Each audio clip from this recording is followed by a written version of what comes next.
Dans cette vidéo, je te dévoile mon produit gagnant sur Amazon. Si tu ne me connais pas encore, je fais une mini-série pour t'expliquer toutes les étapes par lesquelles je passe pour pouvoir lancer mon produit sur Amazon. Je documente tout ce que je fais et tu peux justement retrouver tous les autres épisodes précédents pour voir un petit peu toutes les étapes par lesquelles je suis passé. Dans l'épisode précédent, je t'expliquais comment trouver produit gagnant, tous les critères à respecter afin de valider son produit. Et dans cet épisode, je te dévoile du coup le produit gagnant que j'ai sélectionné. Pour rappel de l'épisode présent, j'avais sélectionné quelques critères afin qu'on soit sûr de trouver le bon produit, pas de se lancer comme ça au hasard. Je te rappelle, il faut que ça soit un produit avec des bons volumes de recherche, il faut trouver aussi le bon mot-clé, il ne faut pas que ça soit un produit qui est trop saisonnier, il faut qu'il ait un prix de vente assez élevé, il ne faut pas que ça soit un produit qui est trop volumineux, qui soit trop lourd, qui soit fragile, qui soit trop électronique, etc.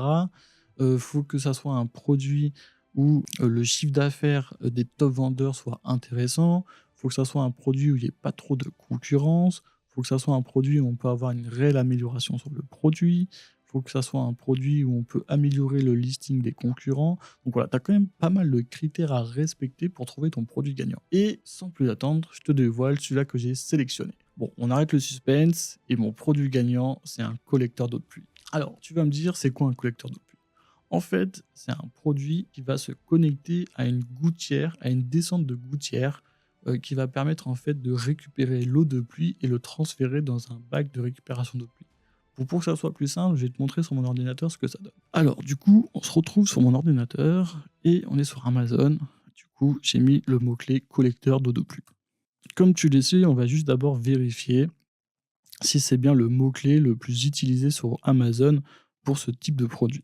Donc on va utiliser Heliotem, on va aller sur X-Ray Keyword, et du coup on va aller regarder les volumes de recherche les plus les mots-clés les plus recherchés avec le volume de recherche.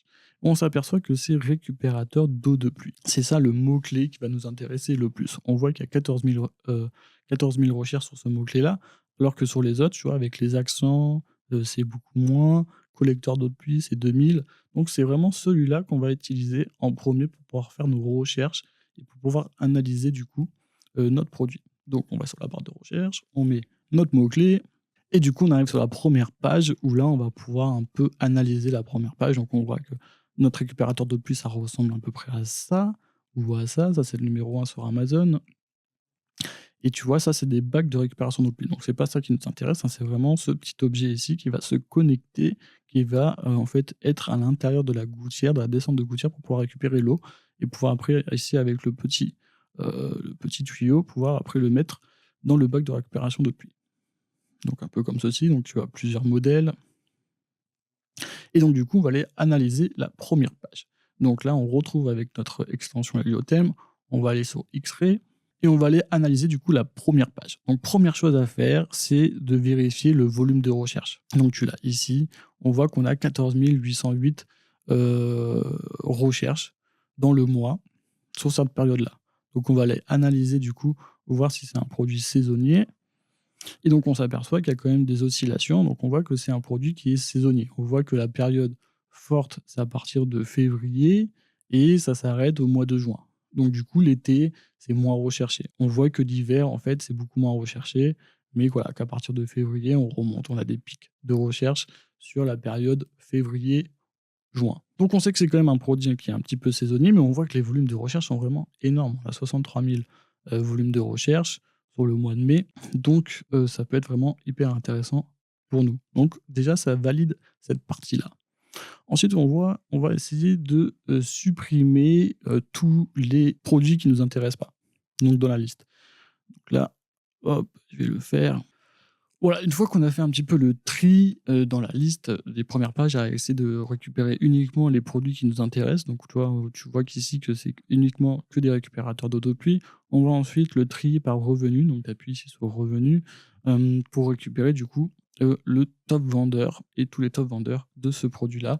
Et on s'aperçoit ensuite que le total des revenus de la première page fait 86 000 € par mois en estimatif. Et on s'aperçoit que le premier, il fait 31 000 € de chiffre d'affaires avec ce produit-là par mois. Le deuxième, 25 000, 13 000, 4 000, etc. Donc franchement, ça valide aussi notre produit, à voir que c'est un produit qui se vend très bien sur Amazon. on a un bon volume de recherche, on a les top vendeurs qui font plus de 30 000 euros de chiffre d'affaires avec un seul produit. Donc ça valide aussi notre produit. On voit que le prix de vente est au-dessus de 20 euros, donc ça peut être aussi un produit intéressant pour nous. Donc ça valide pas mal de nos critères. On va continuer du coup à analyser pour essayer de voir si ça valide vraiment tous nos critères. Donc là, du coup, on va aller regarder les avis des top vendeurs. Donc on voit 2047 avis, 164, 2000 avis, 230 avis, etc. Donc on voit que c'est un produit où pas 15 000 avis sur ce produit-là. Donc on s'aperçoit qu'il n'y a pas énormément de concurrence et on va pouvoir justement remonter assez facilement sur ce listing. Donc du coup, ça nous valide aussi ce critère-là, qu'il n'y ait pas trop de concurrents.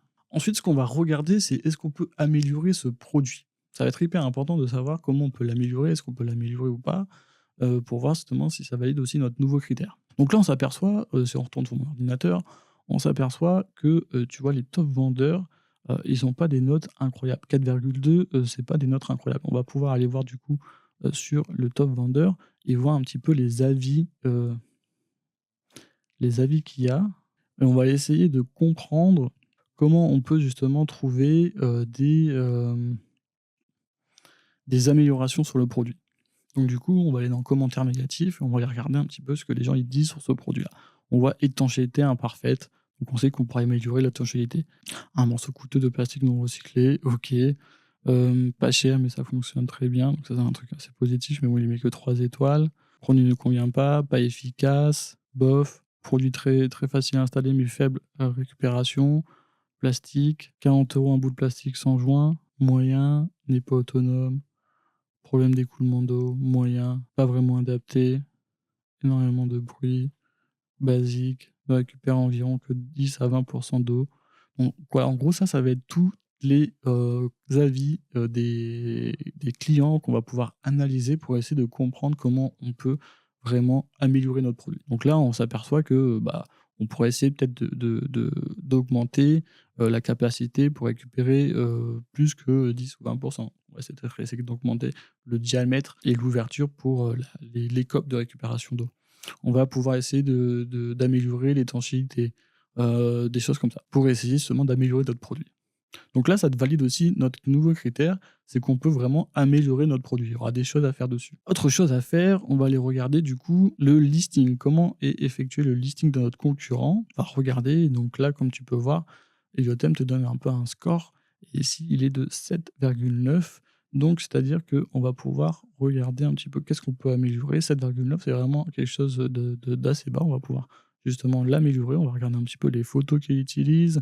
Donc on voit que c'est pas hyper bien brandé, il y a pas beaucoup de marketing, ça va être assez facile de faire des meilleures photos que ça et de faire un meilleur marketing que ça.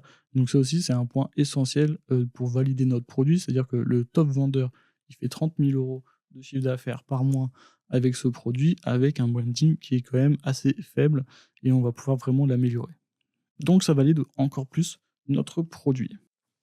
Alors, si on veut récapituler un petit peu pourquoi on a sélectionné ce produit-là, on a vu que le volume de recherche était important, on a vu que le prix de vente était supérieur à 20 euros, on a vu que le chiffre d'affaires de nos concurrents était important, on a vu qu'il n'y avait pas énormément de concurrence, qu'il n'y avait pas énormément d'avis clients, donc on sait que le marché n'est pas saturé. On a vu que c'était pas un produit qui était lourd ou volumineux, donc on sait que les frais Amazon FBA ne seront pas exorbitants. On a vu que, on pourra améliorer le listing, par rapport à notre concurrent principal. On a vu qu'on va pouvoir aussi améliorer le produit parce qu'il y a beaucoup de commentaires négatifs sur ce produit, donc du coup, on va pouvoir se servir de ça pour améliorer notre produit. Donc ça répond à beaucoup de nos critères et c'est pour ça qu'on va sélectionner ce produit.